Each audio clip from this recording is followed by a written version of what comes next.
หลวงกราบไหว้สาหลวงพ่อท่านพระครูปริยัติยานุศาสตร์ที่ปรึกษาเจ้าคณะอำเภอเมืองเชียงใหม่เจ้าอาวาสวัดฝ่ายหินด้วยความเคารพท่านพระครูสมุวิสุวัตวรกิจโจผู้อำนวยการสถานีวิทยุ 104.50 เมกะเฮิรตซ์ตลอดจนถึงพระเถรานุเถระเจ้าคณะพระสังฆาธิการทุกตนทุกองค์และบรรดาเพื่อนสาธมิกพระภิกษุสงฆ์องค์สามเณรเจ้าเจริญสุขสวัสดีสาธุชนญาติโยมอุบาสกอุบาสิกาผู้แสวงหาความพ้นทุกข์ทุกท่านทุกคนขณะนี้นั้นท่านกำลังติดตามรับฟังรายการใต้ห่มพระรัตนตรัยออกอากาศกุเจ้าของวันพุธเวลา 5 นาฬิกาถึง 6 นาฬิกาเป็นเวลา1 ชั่วโมงดำเนินรายการโดยอาตมาภาพอนาลัยพระวิปัสสนาจารย์ประจำสำนักปฏิบัติธรรมแห่งที่9วัดพระธาตุหริพุนชัยจังหวัดลำพูนเจ้าอาวาสวัดหนองเงือกตำบลแม่แรงอำเภอป่าซางจังหวัดลำพูนโดยสาธุชนญาติโยมสามารถติดตามรับฟังได้ทางสถานีวิทยุเพื่อการศึกษาพระพุทธศาสนาและวัฒนธรรมคลื่น FM 104.50 เมกะเฮิรตซ์วัดฝ่ายหินต้องขออนุโมทนาขอบคุณกับท่านพระครูสมุวิสุวัตวรกิจโจเป็นอย่างสูงสถานีวิทยุกระจายเสียงคลื่น FM 90.75 เมกะเฮิรตซ์เสียงป่าซางอนุโมทนากับคุณโยมลัดดาอินตางามไว้ณโอกาสนี้สถานีวิทยุกระจายเสียงคลื่น FM 99.00 เมกะเฮิรตซ์เต็มร้อยเรดิโอจังหวัดลำพูน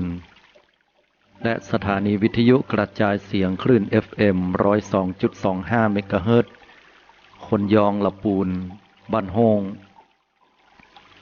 ทั้งสองสถานีนี้ก็ต้องขออนุโมทนาไปยังคุณโยมอาจารย์นิรมนต์วงใหญ่ไว้ณที่นี่โดยตลอดจนถึง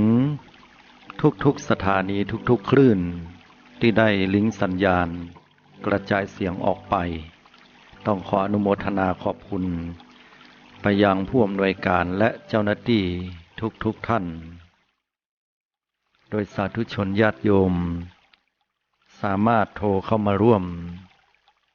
ในช่วงท้ายรายการได้ที่หมายเลขโทรศัพท์096 680 6683 096 680 6683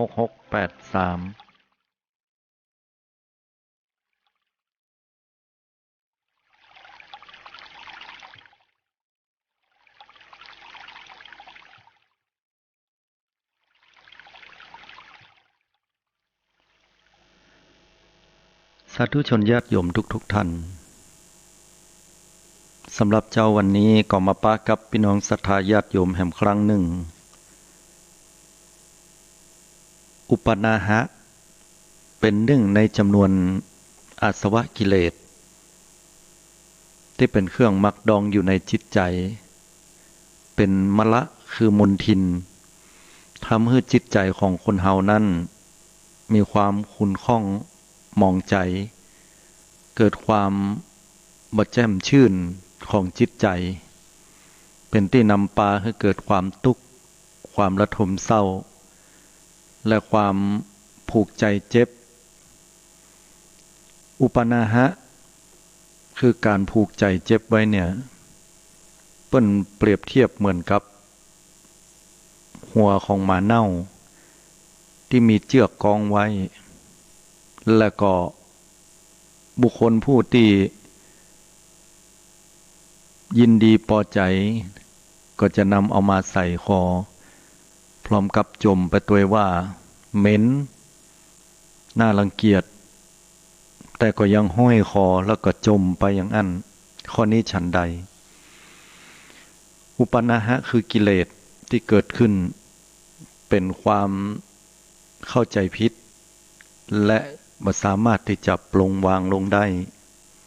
นั่นก็ได้แก่การที่ปะกับผัสสะคืออารมณ์ใจที่กระทบบอกว่าจะตั้งตาตั้งหูหรือตั้งอื่นใดที่บ่ถูกอกถูกใจเฮายกตัวอย่างเช่นว่า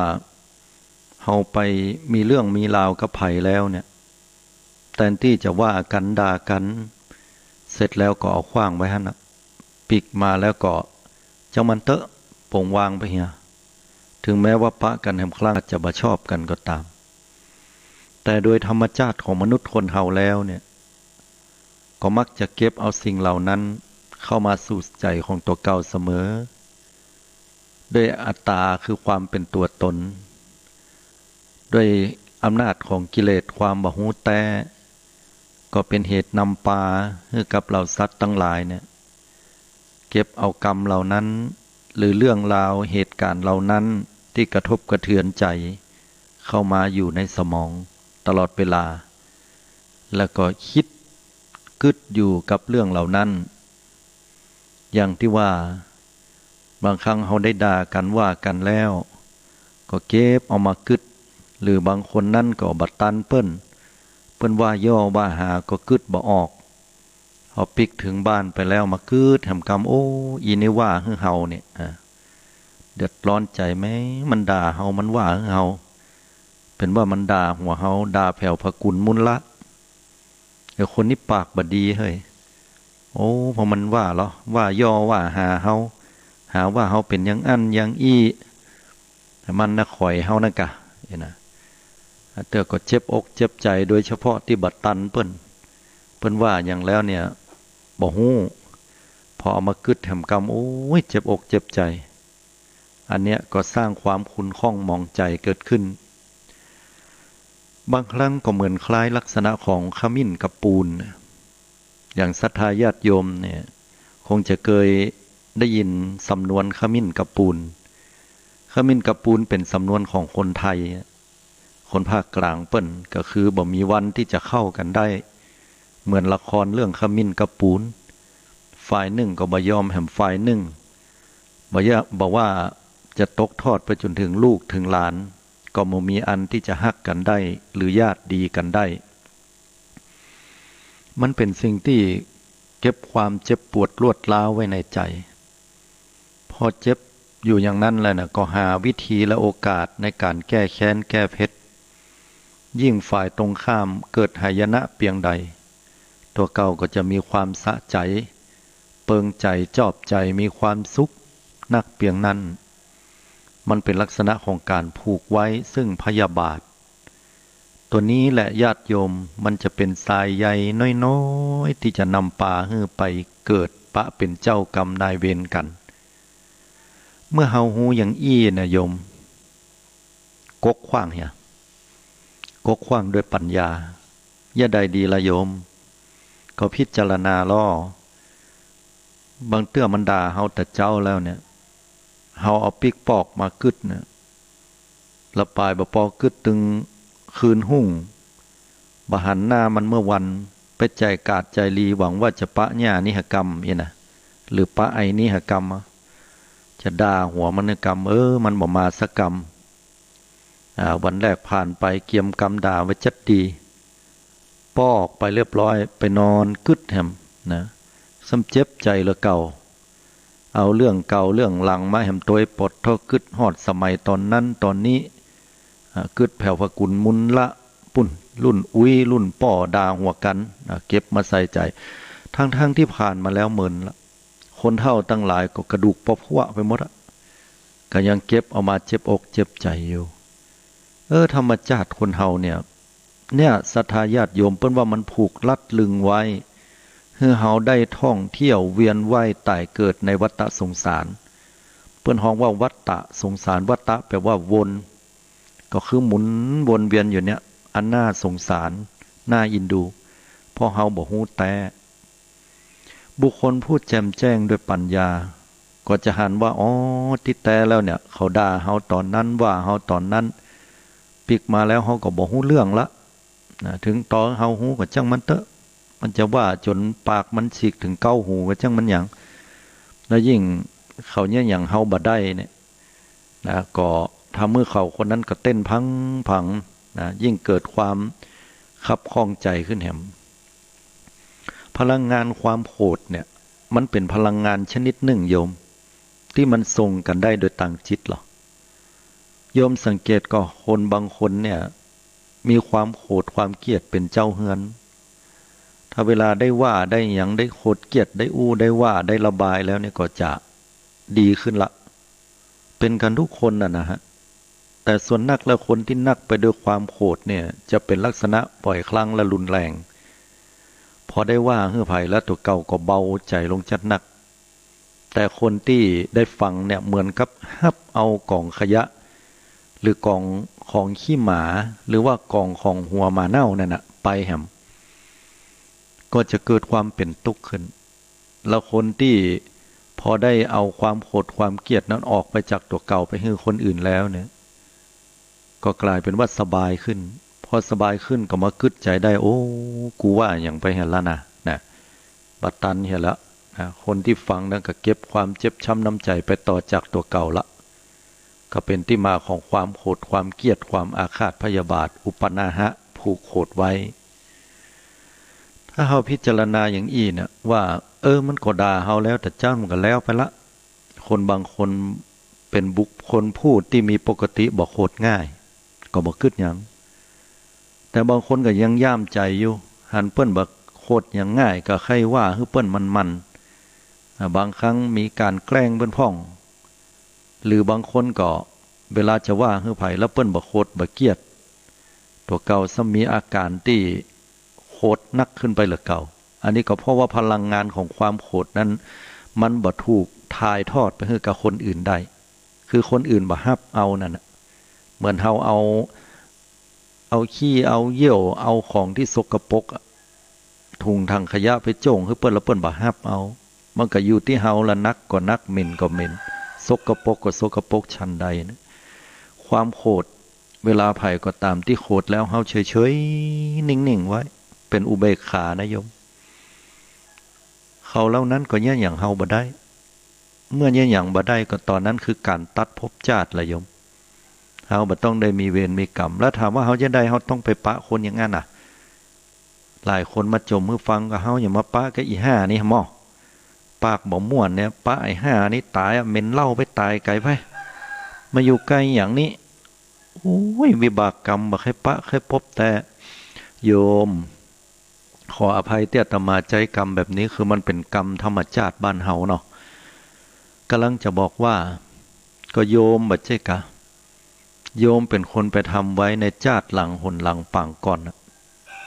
เฮาไปเกยกินเหล้าเมายาแล้วก็ทำกริยาอาการแบบเนี้ยกับเฮากับคนอื่นไว้กระชาติเนี้ยกรรมนั้นมาป่าปบประสบปะกะเฮาก็ตอนเนี้ยจับพอดีโยมเอ้ยก็เฮาบัดเจกะที่เคยไปว่าเน็บแนมเปิ้นส่อเสียดอย่าให้เปิ้นต้องเจ็บอกเจ็บใจเฮาบัดเจกะที่เคยว่าย่อว่าหาอูให้เปิ้นต้องเจ็บปวดช้ำน้ำใจก็เฮานั่นน่ะก็ยังถามว่าเอาละเฮาไปว่าเขาเมื่อใดแม่นโยมเฮาบ่ได้ว่าในชาตินี้แต่เฮาจะต้องว่าในอดีตชาติที่ผ่านมาก็ละถามว่าเอาแล้วเฮาจะฮู้ได้อย่างใดก็นี่เหรอญาติโยมฮู้ได้กะปัจจุบันเนี่ยพระพุทธเจ้าเนี่ยทรงตรัสบอกเฮาไว้ว่าเฮามีกรรมเป็นของตัวเก่ามีกรรมเป็นกำเนิดมีกรรมเป็นเผ่าพันธุ์มีกรรมเป็นที่เปิ้งอาศัยไผทำกรรมใดไว้ดีก็ตามชั่วก็ตามเฮาก็จะต้องได้รับผลของกรรมแม่นก็โยมถ้าแม่นอย่างอี้เฮามีศรัทธาในพระพุทธเจ้าพระธรรมพระสงฆ์เฮาจะฮู้ว่าอ๋อที่เฮาหันกู้วันเฮาได้ยินกู้วันไผพ่องเวลาเฮาตกทุกข์ได้ยากเปิ้นมาช่วยเฮากะเปิ้นบ่อยากให้ช่วยเฮากะ ก็เพราะอดีตเขาสร้างอย่างไว้ไม่ใช่แค่อดีตอย่างเดียวโยมต่อให้อดีตจะเป็นอย่างใดก็ตามแต่ถ้าปัจจุบันเฮาเป็นคนที่เปลี่ยนไปจากอดีตเช่นว่าเฮาบ่โคตรพอเฮาบ่เป็นคนขี้โคตรมันเข้าคนตั้งหลายก็หันว่าเฮ้ยไอ้คนนี้เนี่ยน่าคบเฮ้ยนะใครอยู่ตัวใครสัมผัสใครอยู่ใกล้ๆน้ำเย็นญาติโยมทั้งหลายไผก็ใครดื่มใครกินหรอกแต่น้ำร้อนเวลาอากาศยิ่งร้อนไผก็บ่ใครกินนะฉะนั้นแล้วเนี่ยอันอย่างก็แล้วแต่ญาติโยมอารมณ์ใจคนเฮาเนี่ยมันเป็นสิ่งสำคัญเมื่อเฮาสร้างปัจจุบันให้มันดีแล้วอุปนาหะการผูกโคตไว้เฮาก็ผ่อนคลายลงบ่ได้ยึดถือยึดมั่นแต่บางคนก็บอกว่ามันน่าเจ็บใจนะแล้วมันบ่ใช่ฮื้อกันง่ายๆในไอ้การที่จะให้อภัยคนแม่นโยมการให้อภัยคนมันเป็นเรื่องยากแต่เฮาบ่ลองพอละลองได้อย่างใดลองก็ก้านเขาอะกะกลัวเขาให้หยังใส่หัวเขาหั่นหวดหัวเขาไปปล่อยหูเหรอว่าไผเป็นไผนะ ว่ากันไปถึงขนาดนั้นก็เลยกลายเป็นการจองเวรจองกรรมกันบอกว่าจัดนี้จัดหน้าจัดไหนเนาะคนบางคนเนี่ยสู้มาได้บอกว่าด้วยสติปัญญาบอกว่าด้วยอำนาจวาสนาบุญบารมีบ่เพียงพอบอกว่าจะด้วยบริวารพวกพ้องก็ล้วนแล้วแต่สู้คนอื่นเขาบ่ได้ถูกมักถูกรังแกถูกว่ากล่าวแล้วก็ถูกเน็บแนมถูกว่าย่อว่าหาอยู่ตลอดมีความคับข้องมองใจตัวเก่ารู้สึกว่าเจ็บปวดใจรู้สึกตัวเก่าด้อยกล้าแล้วบ่มีความภาคภูมิใจในตัวเก่าและในที่สุดก็หาวิธีในการแก้แค้นยิ่งสร้างวิบากไปครับมันเป็นเรื่องที่จิตใจของคนเหล่านี้จะผูกมัดลัดลึงไว้แล้วพอเกิดมาแห่งชาติหนึ่งเอาละคนคนนี้ก็จะกลับกลายเป็นคนที่ต้องไปเบียดเบียนและคนที่สร้างวิบากกรรมว่าให้ผู้อื่นนั่นก็จะต้องตกต่ำจ้ากลับกลายวิบากไปเป็นคนที่ต้องมีอันจะต้องเสียอกเสียใจหรือเกิดความคับข้องใจแตนก็เป็นกันอย่างเงี้ยญาติโยมสลับซับเปลี่ยนกันเนี่ยหมุนเวียนกันไปสร้างเวรสร้างกรรมเหมือนกับเรื่องของนางยักษินีนั่นนะอดีตชาติเนี่ยเคยพุทธเจ้าเคยตรัสบอกไว้ตรัสสอนไว้นางยักษินีนะกับเมียน้อยอดีตชาติเคยเป็นวิบากกรรมร่วมกันเปิ้นว่านางยักษินีเนี่ยเรื่องของเรื่องก็คือว่าในเล่าถึงอดีตชาติเนาะอดีตชาตินั้นนางสองคนเนี่ยเกิดมาเป็นคนธรรมดาปกติเนี่ยแต่เนื่องจากว่านางยักษินีนี่เป็นเมียหลวงเมียหลวงของบุคคลผู้จะมีอันจะกินเป็นเศรษฐีน้อยมอกปอให้พอดีทีนี้ด้วยความเป็นเศรษฐีฝ่ายผู้ชายนั่นก็เลยกึดให้มีเมียน้อยฝ่ายไม่ยิงนั่นก็ในเมื่อพี่อ้ายข้าได้เมียน้อยก็บ่เป็นหยังข้าเจ้าก็จะไปสู่ขอเฮือก็มาอยู่ด้วยกันอยู่เนิ่นนานวันไปเนิ่นนานวันไปก็ดูเหมือนจะดีแต่มีข้อแม้ว่าถ้าไผสามารถให้ลูกแก่ท่านเศรษฐีได้เศรษฐีนั้นก็จะยกทรัพย์สินสิ่งของอันเป็นมรดกตกทอดมาเช่นพกุลมุละฮือก็เป็นที่มาว่านางผู้เป็นเมียหลวงเนี่ยเป็นหมันฮือบุตรบ่ได้ทีนี้ปรากฏว่านางผู้เป็นเมียน้อยก็คิดใจว่าตัวเก่าจะต้องมีลูกก็ในที่สุดก็ได้ลูกแต่ก็ด้วยความอิจฉาริษยากันฝ่ายของเมียหลวงก็เลยวางแผนแล้วก็สั่งให้หมอยาที่พดุงครรภ์เนี่ยมาพอทำทีท่าเป็นว่าเนี่ยจะต้องได้มาดูแลพอกอยครรภ์ในที่สุดก็ผสมยาให้แล้วก็แทงลูกไปด้วยความตกเลือดนักนางผู้เป็นเมียน้อยนั้นก็ตายลงก่อนตายก็ได้ผูกอาฆาตพยาบาทไว้บอกว่าเกิดมาชาติใดๆก็ขอให้ได้ฆ่าลูกของมันพร้อมกับตัวมันไปตยก็แต่ญาติโยมเกิดมาแต่ละชาติละชาติบางเตื้อบางครั้งนั้น นะเมียน้อยได้เกิดขึ้นมานะก็มาเป็นงูทีนี้เมียหลวงเกิดมาเป็นกบก็อยู่กับไข่นั่นงูก็ไปกินกบกินไข่นะก็เลยอาฆาตพยาบาทจองเวรนะบางชาตินั้นก็เกิดกันมาเป็นสัตว์ใหญ่กินสัตว์น้อยนะเปลี่ยนกันไปเปลี่ยนกันมาอย่างเงี้ยจองเวรกันจนถึงชาติที่500ฝ่ายเมียน้อยฝ่ายเมียหลวงสลับกันอย่างเงี้ยสุดท้ายมาเกิดมาเน้นชาติสุดท้ายฝ่ายเมียหลวงนั้นเป็นนางยักษินีคือไม่ยิงที่ใจห้ายใจดำฝ่ายเมียน้อยนั้นก็บ่ฮู้จักกันแต่ระหว่างนั้นเนี่ยเดินทางไกลจะไปหาเมืองหนึ่งหันน้ำเย็นๆอยู่เนี่ยจะไปส้อยแข้งส้อยขาที่น้ำเมืองให้น้อยอุ้มลูกน้อยมาก็เอาวางไว้บนใต้นาหันแล้วตัวเก่าก็ลงไปล้างแข้งส้อยแข้งส้อยขาล้างหน้าล้างตาล้างแขนฝ่ายนางยักษินีผู้เป็นอดีตเจ้าเป็นเมียหลวงนั้นมาหันเข้าใส่ก็เกิดความเครียดแค้นชิงชังขึ้นมาอย่างที่บ่เคยเป็นมาก่อนก็บ่ฮู้สาเหตุแต่ฮู้ว่าใครฮักคอละอ่อนคนนั้นแล้วก็ฆ่าแม่หญิงคนนี้ให้ตายก็เข้าไปในอันที่จะไปอุ้มละอ่อนน้อยระหว่างนั้นแม่ละอ่อนหันเข้าใส่ท่าทางของแม่หญิงคนนี้ก็คือฮู้ได้เลยว่าภัยจะเกิดขึ้นกับลูกก็ลู่กันไปลู่กันมาในที่สุดนะผู้ที่เป็นแม่หญิงคนเนี้ยแม่น้อยอดีตชาติก็ได้เอาลูกของตัวเก่าได้แล้วก็ล่นหนีฝ่ายนางยักษินีนั่นก็หมายที่จะฆ่าก็ไล่กันไปในที่สุดก็ไปถึงปากประตูวัดเชตวันพระพุทธเจ้ากำลังแสดงธรรมให้กับบรรดาพระสงฆ์และฆราวาสญาติโยมอยู่ระหว่างที่เทศแสดงธรรมอยู่นั้นนางยักษินีก็ไล่อดีตเมียน้อยคนนี้มานางก็อุ้มลูกตัวเก่าแล้วก็ล่นเข้าไปภายในเขตวัดเข้าไปสู่วิหารเชตวันก็ให้แตกให้แตนส่วนนางยักษินีนั่นชาวบ้านก็ห้ามไว้บ่ให้เข้าไปที่ปากประตูวัดนะเพราะว่าคนมีนักหรอละหันว่ามันเกิดเรื่องราวอย่างขึ้นแม่หญิงคนนี้ก็อุ้มลูกตัวเก่าเอาไปวางไว้ที่แทบพระบาทของพระพุทธเจ้ากราบพุทธเจ้าแล้วบอกว่าขอถวายลูกเนี้ยเป็นลูกของพระพุทธองค์เนี่ยก็ด้วยเรื่องเนี้ยญาติโยมเป็นที่มาที่ไปที่มาของประเพณีวัฒนธรรมนะการที่เขาถวายลูกเพื่อเป็นลูกของตุเจ้าในยามที่มันให้มันห้องเนี่ยเป็นว่านางยักษินีจะมาแก้แค้นนี่นะจะเอาชีวิตไปก็เลยเอามายกให้เป็นลูกของตุลุงนั้นทุกปีนี้นะแล้วก็มันก็หายให้อย่างนี้เป็นต้นทีนี้ลูกของ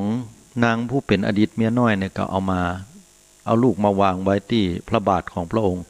ถวายให้เป็นลูกของพระพุทธเจ้าพุทธองค์ก็เลยทรงตรัสถามว่ามันเกิดเรื่องอะไรอย่างขึ้นนางก็เล่าเรื่องให้ฟัง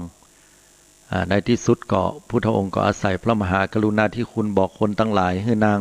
ยักษินีที่อยู่ทางนอกวัดก็ได้เข้าสู่วัดวาอารามมาแล้วมาที่พระเชตวันมหาวิหารพุทธองค์ก็เลยห้องมาเตือนสติถึงสองก็เล่าวิบากกรรมในอดีตชาติให้ฟังแต่ละภพแต่ละชาติบางเตื้อก็เกิดมาเป็นกวางก็เป็นเสือก็มากินกวางกับลูกกวางกับลูกนั้นก็ผูกพยาบาทอาฆาตนางกวางแล้วก็ไปเกิดมาเป็นผู้ที่มีทรัพย์ใหญ่เป็นเรียกว่าเป็นเศรษฐีใหญ่แล้วก็ส่วนเสือนั้นก็ไปเกิดมาเป็นข้าทาสบริวารใจก็โดนจิกโดนใจนะค่ำหัวเขพอนางผู้เป็น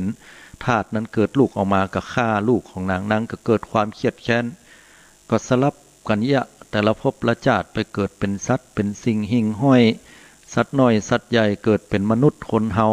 ก็อาฆาตพยาบาทกันตลอดชาตินี้เป็นชาติที่500พุทธองค์เล่าวิบากกรรมอย่างนี้จบปุ๊บและแสดงธรรมให้ฟังปลดเปลื้องความติดใจนั่นมีความอาฆาตพยาบาทที่อยู่ในภายในจิตใจออกทั้งหมดนางถึงสองเลยได้สติและก็ยอมที่จะอโหสิกรรมให้แก่กันนางยักษินีก็บ่มีความโกรธเกลียดให้อภัยแก่นางผู้เป็นมีอดีตเมียน้อยนั้นแล้วก็นางอดีตเมียน้อยนั้นก็ยก โทษอภัยให้แก่กันและกันวิบากกรรมบ่วงนั้นก็เลยปลดปล่อยจิตถึงสองดวงนี่คือเป็นอิสระเสรีบ่ต้องได้ตกอยู่ภายใต้ความอาฆาตพยาบาทความเครียดแค้นชิงชังนะแล้วก็เป็นอุปนาหะผูกความโกรธไว้เหมือนเงื่อนที่ผูกไว้บ่ยอมแก้ฉันนั้นสาธุชนญาติโยมทุกท่านบอกว่าอดีตการก่อนพระพุทธเจ้ามัทรัตพยาก็ตามสมัยที่พระพุทธองค์มัทรัตพยาก็ตามหรือแม้แต่พระพุทธองค์ปรินิพพานไปแล้วจวบจนกระทั่ง 2,500 กว่าปีเนี่ยมันก็มีเรื่องราวเหตุการณ์แบบเนี้ยซ้ำๆซากๆบอกว่าเฮาก็เป็นเปิ้นบอกว่าเปิ้นก็เป็นเขานะมันมีกันหมดวุ่นวายนะเฮาก็จะหลงเพราะความหลงของคนเฮาว่าเฮาหลงว่าสิ่งเหล่านี้มันเป็นของเฮานะเฮาได้มาอย่างอี้มันเป็นของเฮานะเฮาเพียรพยายามเฮาอุตส่าห์สู้หน้าบากบั่นให้ได้ยศได้ตำแหน่งมันกระลัดแข้งกระลัดขาเฮาลงเฮาได้ด้วยความพยายามหล่อนะแม่นนะโยมเฮาได้ด้วยความพยายามแต่เฮาได้ในสิ่งที่มันสมมุตินะโยมมันไม่ใช่เป็นของที่เที่ยงแท้แน่นอนมันพอมันเกิดขึ้นแล้วมันก็ผ่านพ้นไปด้วยอาศัยอำนาจกิเลสของคนนั่นนะก็เลยต้องกระลัดแข้งกระลัดขากันบางเตื้อก็ถูกโกงไปอย่างล่าสุดนี่ก็มีข่าวเรื่องของพิตตี้สาวก็มาโกงนั่นเศรษฐีเอาเงินไปหลายล้านพอสมควรอย่างเงี้ยจนกระทั่งว่าเศรษฐีพ่อเลี้ยงนั้นก็ได้ฆ่าตัวตายแล้วก็ทิ้งพินัยกรรมหรือว่านังเป็นจดหมายไว้ว่าตัวเก่าถูกโกงไปต่อใดอย่างเงี้ยก็เป็นเรื่องเป็นราวกันเกิดขึ้นก็แน่นอนแล้วว่าจิตนั้นก็จะต้องผูกอุปนาหะความโกรธไว้รอวันที่จะต้องแก้แค้นซึ่งกันและกันบัดชาตินี้ก็ชาติหน้าสลับพัดเปลี่ยนหมุนเวียนอย่างอันก็เป็นดีอินดูเนาะคนเฮาทุกคนเนี่ยการที่จะให้อภัยกันมันไม่ใช่เรื่องง่ายนะโยมพอคนเฮามันคิดถึงเรื่องซักเรื่องสีคิดถึงเรื่องชื่อเรื่องเสียงจริงอยู่คนเฮานั่นบอกควรที่จะไปก้าวล่วงผู้อื่นบอกว่าจะเรื่องใดก็ตามเรื่องนั้นจะเป็นเรื่องแต้หรือบ่แต้ก็ตามการเล่าหน้าจาควันการว่าผู้อื่นนั้นมันเป็นสิ่งที่มันบดีบอกควรเพราะอย่างญาติโยมคนบางคนเนี่ยต้องใช้เวลาแทบทั้งชีวิตเพื่อที่จะสร้างชื่อสร้างเสียงตัวเก่าด้วยมือด้วยสองมือของตัวเก่าแต่คนบางคนนั้นก็พยายามที่จะทำลายลงด้วยตีนด้วยเท้าของตัวเก่าเขามาคิดว่าแล้วคนที่ไปทำลายเปิ้นนั้นอาศัยอย่างที่ต้องไปทำลายบ่มีสิทธิ์ที่จะต้องไปทำลายเปิ้นอย่างนั้นเพราะมันเป็นชื่อเป็นเสียงของเปิ้นบอกว่าจะเป็นการเล่าหน้าจาขวัญนินตาจะเรื่องแต้เรื่องบัดแต้กันแล้วแต่นั่นเป็นเรื่องที่เฮาบ่สามารถที่จะไปทำสิ่งนั้นได้มันเป็นเรื่องนอกจากกฎหมายแล้วก็ต้องเป็นเรื่องของคุณธรรมคณะเดียวกันก็เหมือนกันบุคคลผู้ที่ถูกกล่าวหาว่าร้ายอย่างต่างๆก็ควรที่จะมีคุณธรรมอยู่ในใจสองสิ่งนั่นก็คือ1กรรมใดเป็นกรรมที่เขาว่าแล้วพิจารณาเป็นกรรมแท้เฮาก่อนปรับปรุงตัวเก่าเฮียบ่ต้องไปตอบไปโต้สิ่งไหนที่มันบ่แท้ก็บ่ต้องไปสนใจไปตอบไปโต้บ่ต้องไปคิดอะไรยังมันบ่ใช่กรรมแท้เรื่องแท้ถ้าเฮาอธิบายได้ก็อธิบายบอกไปแต่ถ้าอธิบายแล้วยังบ่ฟังบ่เชื่อก็สุดแล้วแต่เพราะเราซัดมีกรรมไปของตัวเก่าถ้าเฮาพิจารณาเรื่องกรรมแบบเนี้ยเฮาก็จะเข้าใจอย่างแจ่มแจ้ง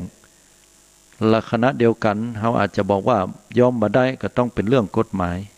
ถ้าเฮาจะทำกันเรื่องกฎหมายก็ได้ถ้าคิดว่ามันจบมันแล้วไปก็ดีแต่ก็บอกฮู้ว่าจะเป็นการผูกความใจเจ็บ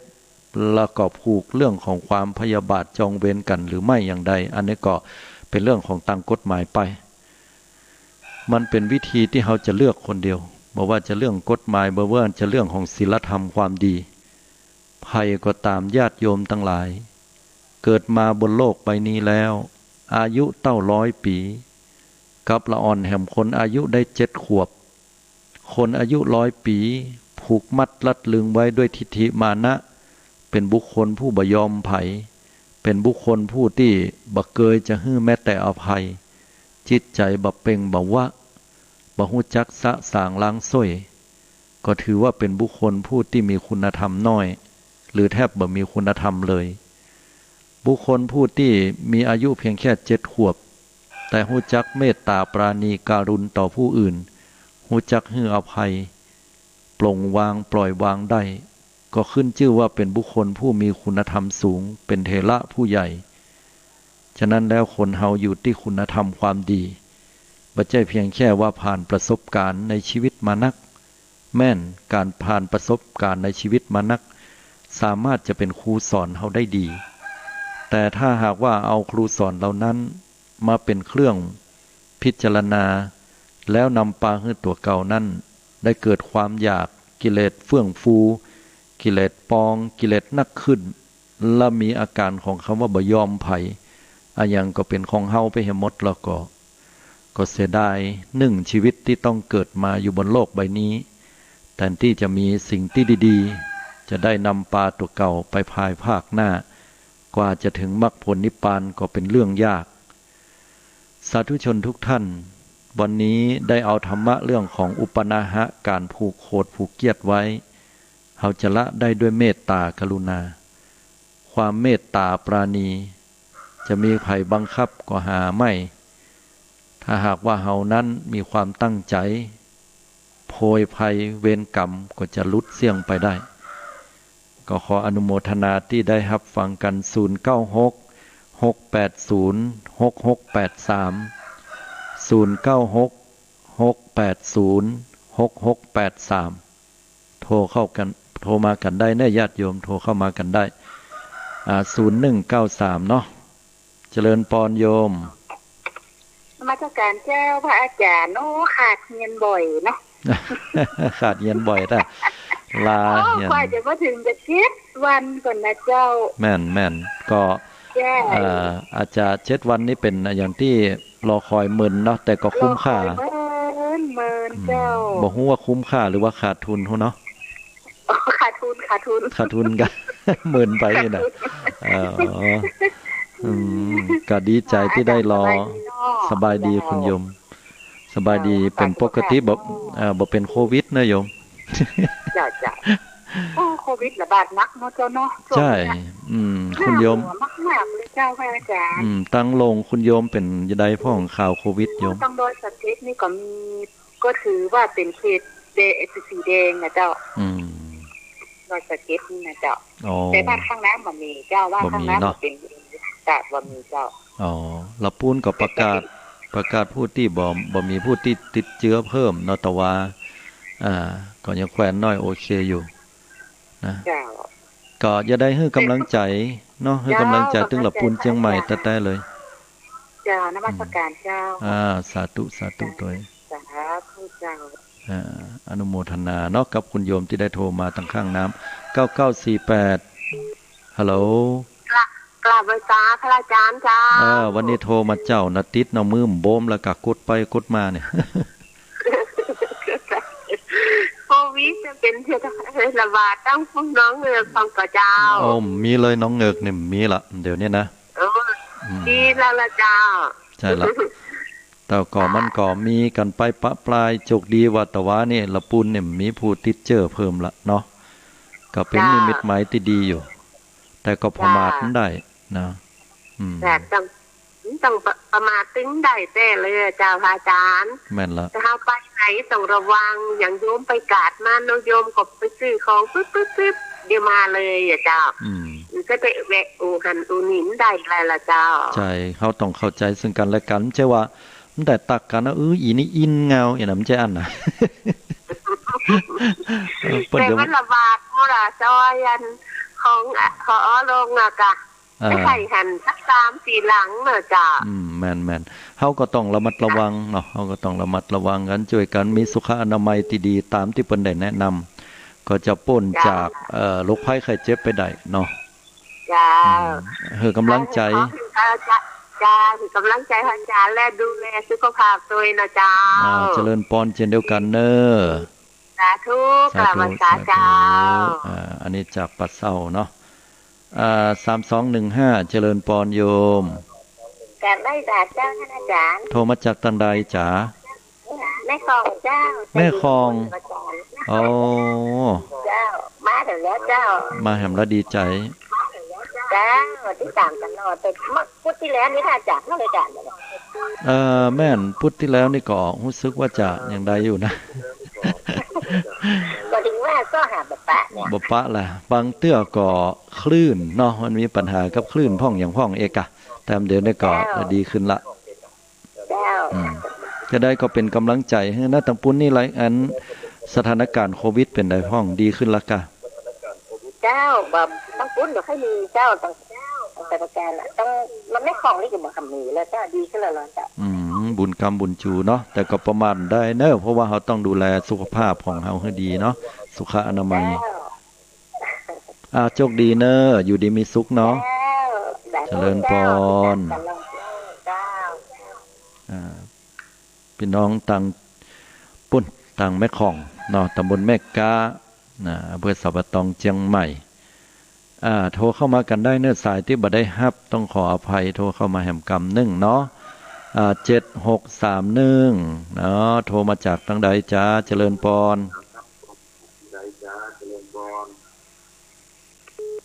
โอ้รับไปเห็นละลมบัดจอยกันเนี่ย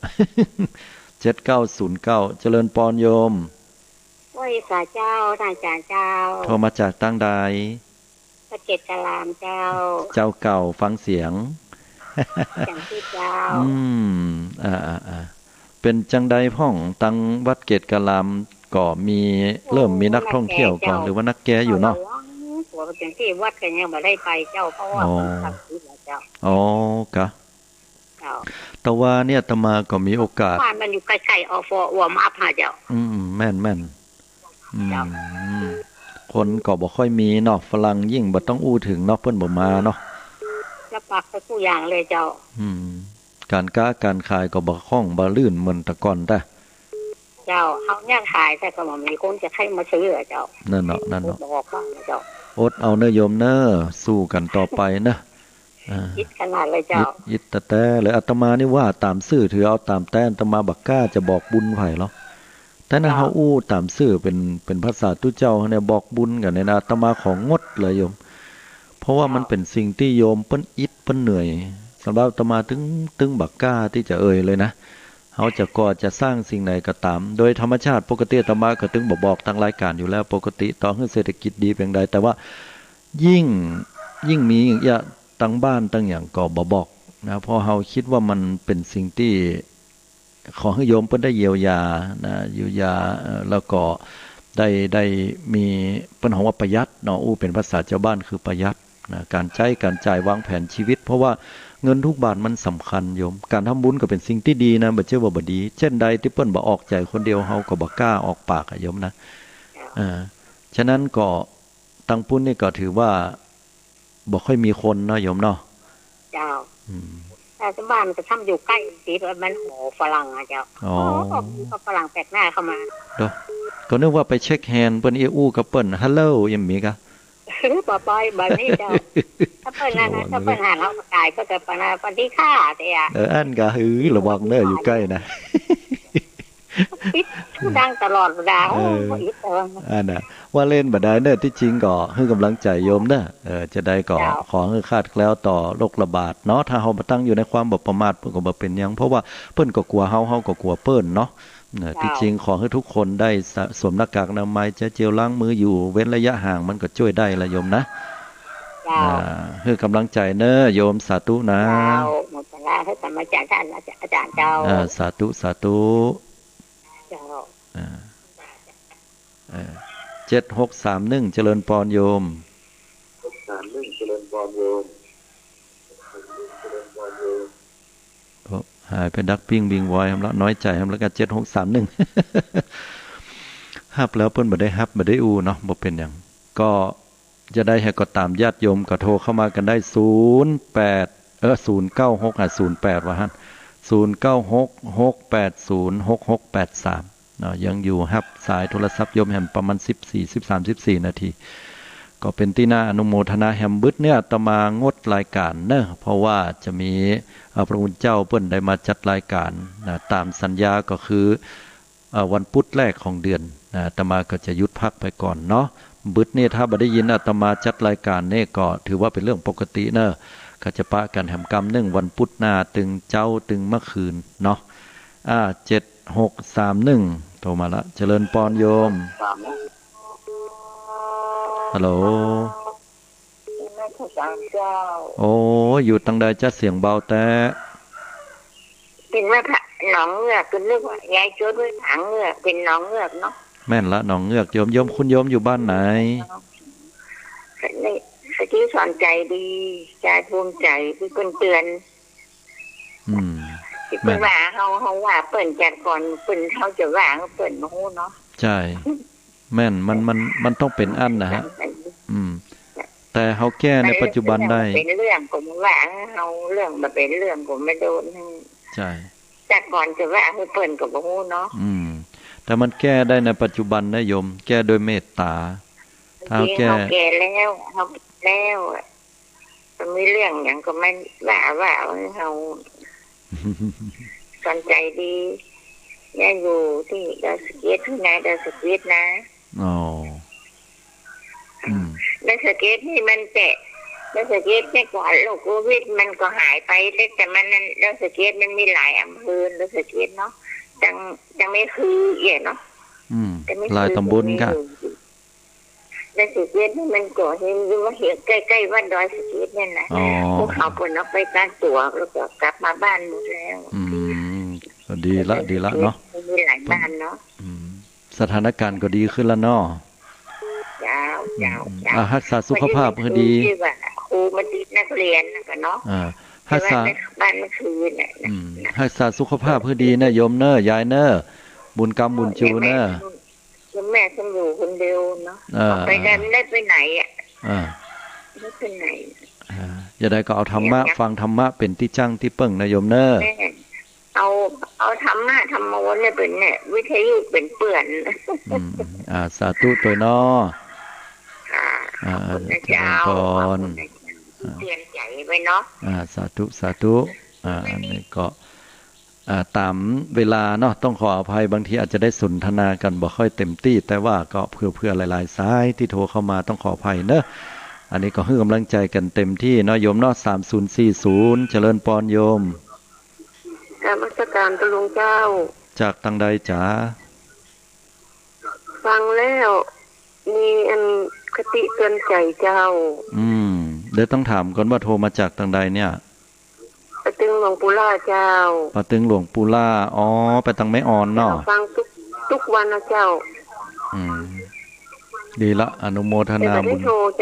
แต่ไม่ได้โทรฟังอย่างเดียววันนี้นะคิดใจอย่างใดโทรเป็นกำลังใจให้ตุลุงนะเจ้าสาธุตัวเนอะบุญกรรมบุญจูเนาะเจ้าโชคดีเจ้าสาธุเจ้าโอ้ยเพิ่นบ่ได้หันตัวแต่เพิ่นฟังเสียงเพิ่นว่าโอ้ถ้าอายุสัก70ปุ่นไหนวะอนุโมทนาเนาะแล้วก็สายใดที่บ่ได้รับต้องขออภัยตัวเนาะก็เป็นที่น่าอนุโมทนานะที่ญาติโยมได้โทรกันเข้ามานะเลขโทรศัพท์0966806683ทุกคนมีอุปนาหะผูกโกรธไว้นะแต่จะไปมีไว้ทุกๆเวลาถ้ามันคลายได้ขว้างได้เหี่ยก็เอาไปคลายออกไปเหี่ยเนาะใจเมตตาเอาคิดว่าคนเฮาอายุบ่ถึง100แล้วถ้าอู้ถึงปรมัตถธรรมคนที่ปฏิบัติธรรมก็จะรู้ว่าที่แท้แล้วกายก็ตามจิตก็ตามก็เป็นของสมมุติขึ้นโดยวิบากกรรมที่เฮาได้ทำไว้ก็ทำเฮาได้หูได้ตาได้ร่างได้กายแบบนี้ได้จิตได้ใจเป็นคนแบบนี้มุทะลุดุดันเป็นคนอ่อนแอเป็นคนนิ่งสงบเป็นคนที่ละวุ่นละวือนะแล้วแต่กรรมไผ่สั่งสมมาแบบไหนก็ได้แบบนั้นนะ1194เจริญปอนโยมมาสการเจ้าเจริญปอนอู่ยองในบ้านไหนจ้าสันพระเจ้าแดงหัวยาปันทีลำพูนเจ้าสันพระเจ้าแดงเป็นอย่างได้พองทั้งปุ่นในสถานการณ์โควิดก็เลยระมัดระวังนั่นแหละจ้ะแม่นเนาะนิดเนาะไม่ไปไหนอยู่กับบ้านแม่นอยู่กับบ้านกับจ้องเนี่ยมันถึงดีเนาะเฮาก็ต้องทำตามระเบียบเปิ้นเนาะความร่วมมือเจ้ามันติดไปมันก็ลำบากนี่เนาะ ใจมันลำบากตัวนอกจากว่าเฮาอายุหลายแล้วยิ่งเฮามีสุขภาพบ่ค่อยดีเป็นโรคเบาหวานความดันน่ะก็เอาเริงหน่อยเนาะแต่ถ้าอย่าคุณหนุ่มคนกำนี่เขาพอว่าเจ้ามันไปติดกับตัวเฮาเนาะมันลำบากเนาะแม่นติดขอบโคลูกหลานแฮมอีกแต่ก็ถ้าจะได้ให้ก็ตามเฮาก็ต้องระมัดระวังไว้แต่เฮาก็บ่ต้องถึงขั้นที่ว่าโอ้เยี่ยมยังป้อมเป็นสัญโยอันนี้ก็ไข่เกินไปครับหมอขอให้เฮาได้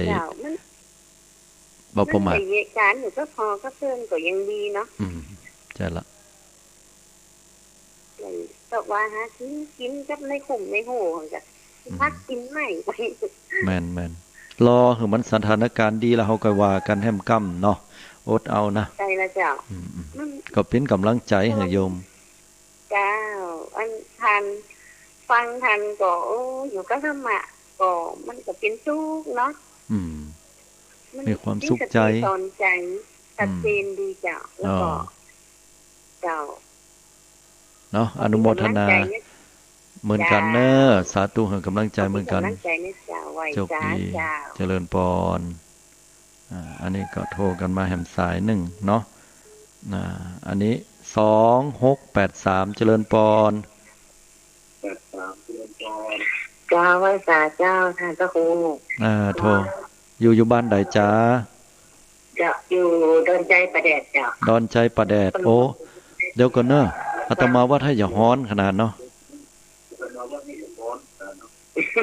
ประแดดประเด็นนี้ของมันจ้าฮ้อนโควิดกะวางแล้วที่เพิ่นว่ามีอย่างก็สำนักปฏิบัติธรรมที่ประแดดนะแต่กะที่ว่าเพิ่นติดกันหลายๆจ้าอันนั้นเพิ่นบ่ได้ขึ้นอยู่กับคณะสงฆ์อ๋อบ่ได้ขึ้นอยู่กับคณะสงฆ์เฮาแต่ว่าเพิ่นเป็นสำนักของเพิ่นเองเนาะเดี๋ยวนี้ก็ดีแล้วค่ะสถานการณ์ดีแล้วเนาะมันอยู่ไกลกันบ่รู้ว่าเป็นไปได้อ๋อต้องอยู่มุ่งๆขึ้นมาจ้ะเพราะนั้นก็บ่ประมาทเนาะมันสร้างจนมี13หมู่บ้านแม่นตัวใกล้ๆกันจ้ะตัวดูแลกันเองเนาะใช่ละต้องถือว่าประเด็นจะดังหน่อยแต่ถึงยังได้ก็ให้กำลังใจโยมเพราะว่ามันไม่ใช่เป็นความผิดของคนพี่น้องประแดดถึงหมดเนาะว่าบางทีคนเพิ่นก็บ่ได้ตั้งใจนะฮะเพราะว่าทุกคนบ่ได้ตั้งใจอาจจะประมาทไปน้อยเนาะแต่ต่อไปก็เป็นสิ่งที่เราต้องตระหนักร่วมกันนะฮะก็บ่ได้ตำหนิเนาะบ่ได้ตำหนิแต่ว่าอินดูใช่อินดูเฮาหันใจกันและกันเนาะให้กำลังใจกันทุกฝ่ายทุกคน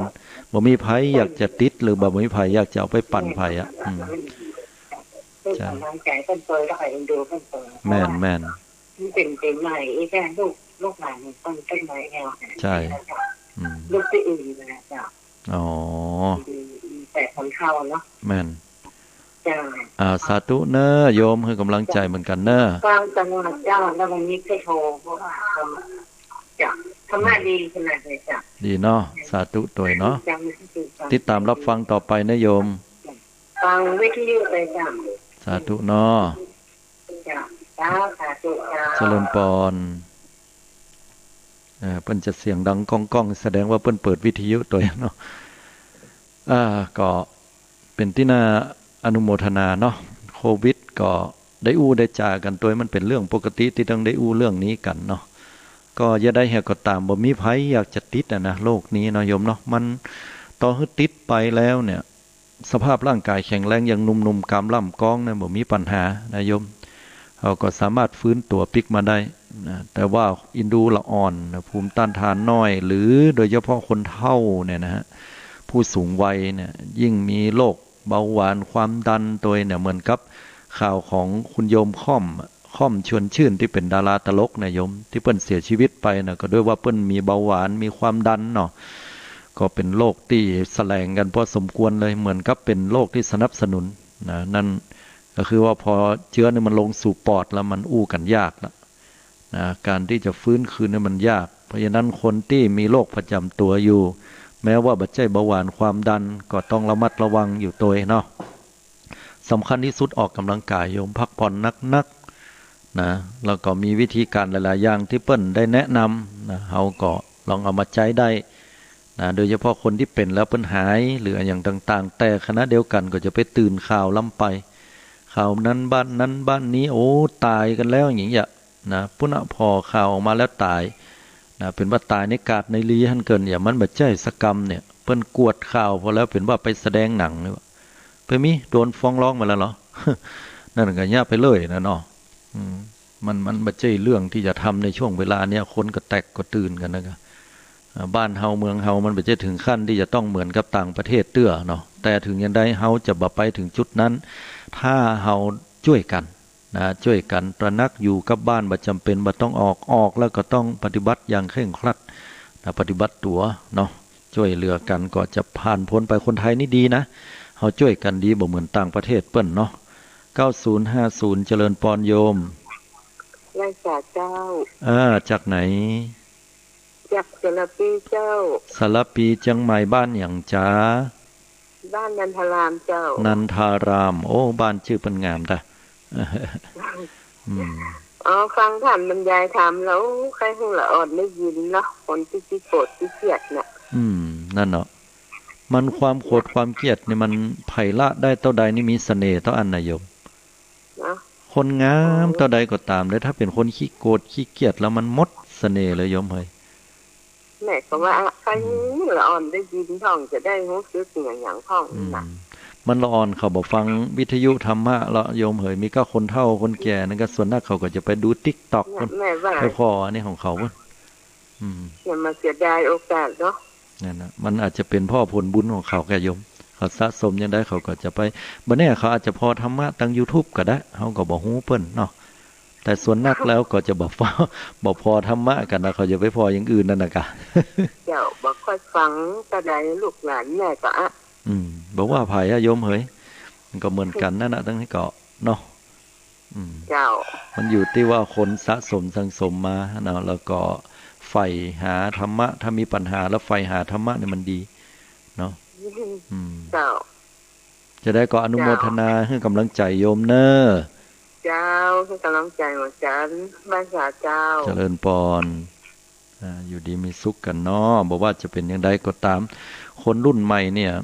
ก็มี2ประเภทโยมประเภทแรกนี่ก็หูมุทะลุดุดันนะบ่ฟังเหนือฟังใต้ใจฮ้อนผูกเจ็บผูกโคตรกันนะล่องบ้านเหนือล่องบ้านใต้บ่กลัวกฎหมายบ้านเมืองนะทำลายกันโอ้ยมันอย่างกันล้ำเหลือมันอย่ามาบ่เหมือนสมัยตะก่อนแต่เนาะแต่บางกลุ่มก็โอ้เป็นคนที่ไฟดีนะศึกษาห้ำเฮียนธรรมะบางคนบางท่านนี่เก่งกว่าตุเจ้าพระเนรแหมว่ากันเสื่อโยมธรรมะเพิ่นบ่ได้เฮียนกันธรรมดาเฮียนถึงระดับขั้นพระไตรปิฎกพุ่นเขาไปอ่านไปพออาตมาพอเม้นแต่ละเม้นแล้วเนี่ยเวลามีเรื่องมีราวเกิดขึ้นกับพระสงฆ์องค์เนรหรือว่าวัดวาอารามล่าสุดอย่างตุเจ้าเพิ่นที่ว่าไปตัดหัวตัดอย่างถวายเป็นพุทธบูชานั่นน่ะอันนั้นก็เข้าใจผิดมาอ่านเม้นแล้วก็เศร้าใจเหมือนกันแต่ละคนก็ว่ากันไปแต่บางคนก็ศึกษาหลักธรรมคำสอนอย่างลึกซึ้งละเอียดเข้าใจอย่างสุดยอดก็มีก็เป็นสิ่งที่เฮาคิดว่าคนเฮามันต่างกันเนาะก็เหมือนกับคนเฒ่าคนแก่นี่ล่ะโยมส่วนนักเปิ้นก็คนเฒ่าคนแก่เพิ่นก็ศึกษาธรรมะเนาะแต่คนบ่เอาก็ถึงบ่เอาเฮ็ดแต่นะเฮาก็บ่ว่ากันนะแล้วแต่คนเฮาเนาะจะได้เฮ็ดก็ตามคนเฮาเปิ้นว่าถ้ามืดมาแล้วสว่างไปเนี่ยมันดีนะบางคนชีวิตต้นๆเนี่ยเป็นคนคดคนโกงเปิ้นคนฆ่าสัตว์ตัดชีวิตนะคนลักขี้จกเปิ้นขี้จุไล่หลอกลวงเหล้ายาป่าปิ้งกาเมทุกอย่างเอาหมดแต่พอกลางคนขึ้นมาป่ายชีวิตขึ้นมาเข้าวัดเข้าวาปฏิบัติศีลธรรมกรรมฐานเคร่งครัดเป็นคนที่เอาศีลเอาธรรมเป็นที่นำก็อันนี้น่าอนุโมทนาเปิ้นว่ามืดมาสว่างไปนี่บางคนก็สว่างมามืดไปตอนยามหนุ่มยามน้อยก็ดีลำดีเหลือพ่อแม่ดูแลพอก้อยมาลุมาปังกับเพื่อนกับฝูงหรือก็มันก็ตัวเก่าเองเดินทางผิดนะพออายุนักขึ้นก็กลายเป็นคนที่อาศัยอารมณ์โชว์วูบพ่องอย่างพ่องนะก็ไปสู่คุกสู่ตารางเนี่ยหรือว่าเป็นเหตุทำให้ตัวเก่าต้องเสื่อมลงก็มีอันนี้เปิ้นฮ้องว่ามืดสว่างมามืดไปบางคนก็มืดมามืดไปนะก็บ่ฮู้ธรรมะอย่างก็ไปก็เหมือนเก่านั่นเนาะอย่าได้ก็เป็นคนใดก็ยังอันบ่พัฒนาตัวเก่าขึ้น บางคนสว่างมาสว่างไปเกิดมาในตระกูลที่ดีพ่อแม่เป็นสมาธิสอนลูกให้เรื่องศีลเรื่องธรรมตัวเก่าตั้งอยู่ในศีลกินอยู่ในธรรมตลอดต่อเต้าจนถึงอายุไขก็เป็นที่น่าอนุโมทนาอย่างยิ่งจะได้ให้ก็ตามเฮาเลือกชีวิตเฮาได้นะโยมนะเลือกชีวิตเฮาได้ฉะนั้นก็เป็นของภัยก็ของมันทิ้งท้ายไว้ให้กับเฮาว่าทุกสิ่งทุกอย่างถ้าเฮาบ่ผูกความโกรธอุปนาหะไว้คลายด้วยเมตตาและกรุณาชีวิตของเฮาจะมีแต่ความแช่มชื่นเบิกบานขอความสุขวิหารธรรมจงบังเกิดแด่ทุกท่านทุกคนห่างไกลจากโควิดเจริญด้วยอายุวันนะสุขะพละขอเจริญปอน